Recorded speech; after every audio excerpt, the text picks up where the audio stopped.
Sugar ఉన్న వాళ్ళలో urine infection అనేది ఎక్కువగా వస్తుంది గదా! ఈ నార్మల్ వాళ్ళతోటి పోల్చుకుంటే. మరి మీరు ఏం జాగ్రత్తలు తీసుకోవాలో ఒక 5 ఇంపార్టెంట్ టిప్స్ చెప్తాను. జాగ్రత్తగా వినండి. అన్నిటికంటే మెయిన్ ఏంటంటే మీ షుగర్ అనేది టైట్ కంట్రోల్‌లో ఉండాలి. కంట్రోల్‌లో లేకపోతే ఏమవుతుంది? యూరిన్‌లో షుగర్ రావడం వల్ల యూరిన్ ఇన్ఫెక్షన్ ఎక్కువగా వస్తుంది. ఈ బాక్టీరియా గ్రోత్ ఎక్కువగా అవుతుంది.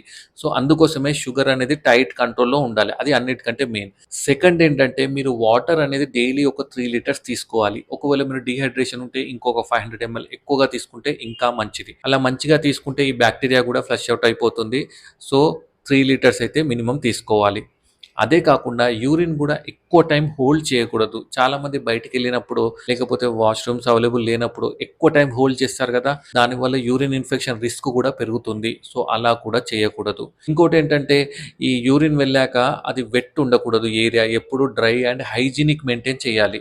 ఫైనల్ టిప్ ఏంటంటే మీరు ఈ డాపాగ్లిఫోసిన్ లేకపోతే ఎంఫాగ్లిఫోసిన్ టాబ్లెట్స్ వాడినప్పుడు ఏంటి యూరిన్‌లో గూడా షుగర్ అనేది వస్తుంటుంది. సో, అలా వచ్చినప్పుడు మీరు వాటర్ మంచిగా తీసుకోవాల్సి ఉంటుందన్నమాట. మీరు వాటర్ తక్కువ తీసుకొని ఈ టాబ్లెట్ వాడితే ఏంటంటే యూరిన్ ఇన్ఫెక్షన్ వచ్చే ఛాన్సెస్ ఎక్కువగా ఉంటాయి. సో, అందుకోసమే వాటర్ అనేది గూడా మంచిగా తీసుకోండి ఈ టాబ్లెట్స్ వాడేటప్పుడు. సో, మీరు ఈ టిప్స్ మంచిగా ఫాలో అయ్యారనుకోండి మీకు యూరిన్ ఇన్ఫెక్షన్ ప్రాబ్లమే ఉండదు. అర్థమైంది గదా! మీకు కూడా ఏమైనా డౌట్స్ ఉంటే కింద కామెంట్ చేయండి. Thank you.